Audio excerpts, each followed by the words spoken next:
Hello guys, good morning, good afternoon, good evening po kung anumang oras po napapanood ng ating mga video. Guys, bago ang lahat, please subscribe, like and share sa aking munting YouTube channel. Guys, itong video ngayon, first time ko magkaroon ng AMD Ryzen. Yung sinasabi nila na pang gaming daw talaga. Guys, ito na guys, papakita ko sa inyo guys ang bago kong computer na AMD Ryzen 5 4600G. Nabili ko to sa halagang 16,000 na hindi ko pala to nabili guys, inutang ko. Buti na lang pinautang ako ni Home Credit. Guys, salamat sa Home Credit at pinautang ako. 16,000 to guys. Nag-down na ako ng 30%. The rest, magmamonthly na ako. Salamat sa Home Credit. Pinautang niyo po ako. Ito na guys, ang bago ko pong unit na AMD Ryzen 5 5600G.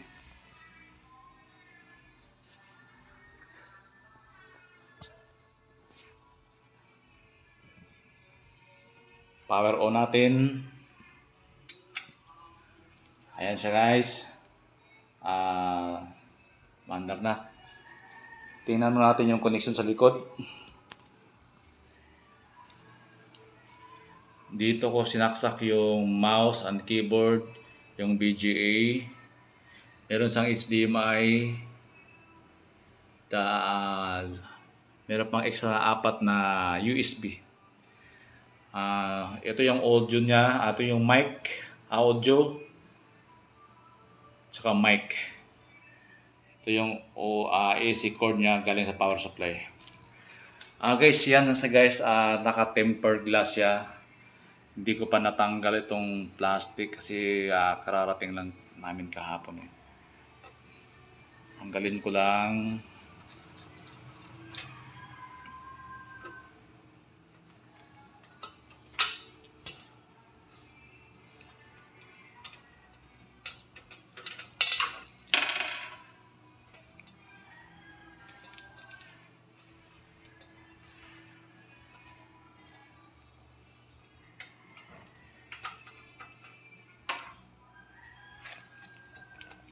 Ayan yung tempered glass. Tempered glass.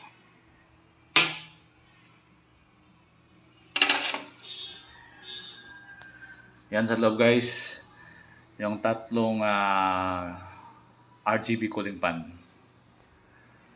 Yan siya. Meron akong dalawang 8 gig na RAM.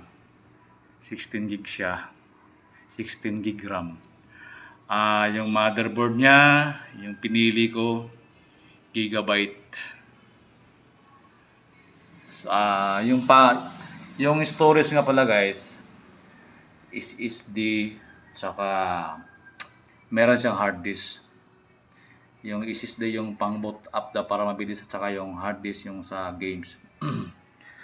Yung power supply naman niya, hindi ko na alam kung parang YGT yata yung brand. Generic siya, pansamantala no. Kasi medyo mahal yung true rated na power supply. Ito palang motherboard ito na gigabyte. Hindi ko alam anong model to. Gigabyte siya, meron siyang M.2 slot. Yan.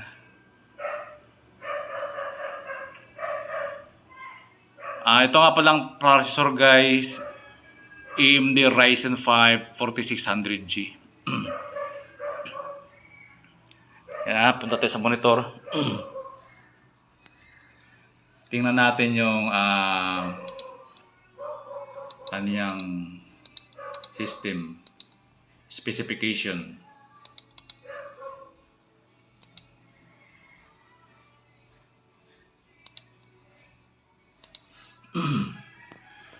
So yan yung ano guys, yung specification niya. Ayan, AMD Ryzen 5 4600G with Radeon Graphics 3.7 GHz. Meron siya naka-install na 16 gig RAM.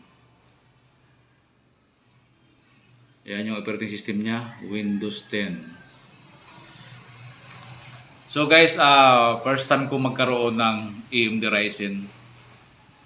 Mag 3 years na akong nagpipisonet. Lahat ng mga computer ko, second na galing Shopee. So sumubok talaga ako ng Ryzen 5. So eto na, masusubukan ko na itong AMD Ryzen 5 4600G. Sinadya ko ito guys na kahit mahal pag gantong mga computer na AMD Ryzen. Kasi may nag-request sa akin mga ilang naglalaro dito. Bakit daw wala akong NBA 2K23? Yung NBA 2K23 kasi guys, ano siya, napakataas yung tawag nito, specification niya. So mahirap pag wala, halos lahat ng kailangan mataas. Sa mahal kasi yung video card pag naka-Intel ka, mahal yung video card sa NBA 2K23. Halos umabot rin ng 20,000 pag mag-video card ka sa Intel. So naisip ko guys, subukan kong mag-Ryzen. So sinadya ko talaga magpa-install dito, itong Ryzen na to. Ipinaka-purpose ko lang talaga yung NBA 2K23. At bago naman ko ito, sinubukan namin ito kahapon doon sa binilihan ko. Smooth na smooth yung larong NBA 2K23. Close ko lang guys.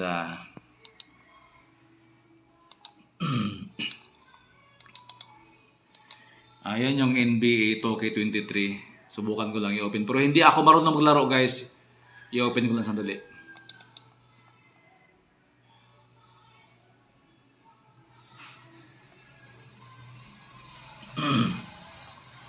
Yan.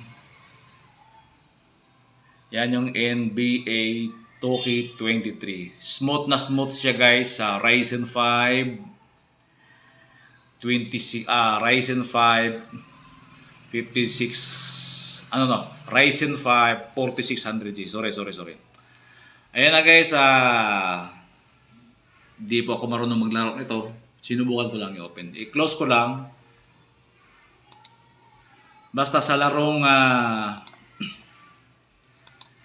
NBA 2K23, smooth na smooth siya sa Ryzen 5 4600G. Naka 16 gig of RAM ako para mas maganda yung performance. Guys, kung meron kayong idea sa sinasabi kong Ryzen 5 4600G, halos lahat ng laro guys kayang ilaro niya. Smooth na smooth.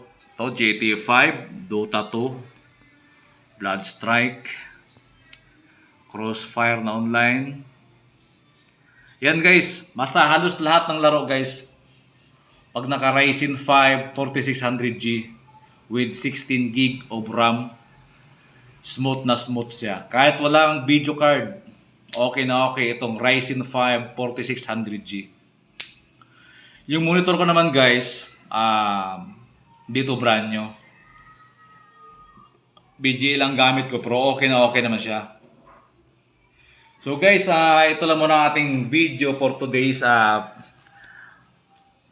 Please paki-like, subscribe, at paki-click na rin ang all notification bell para updated kayo sa mga susunod pang mga video. Guys, maraming salamat. Ingat po tayong lahat. God bless us all. Thank you.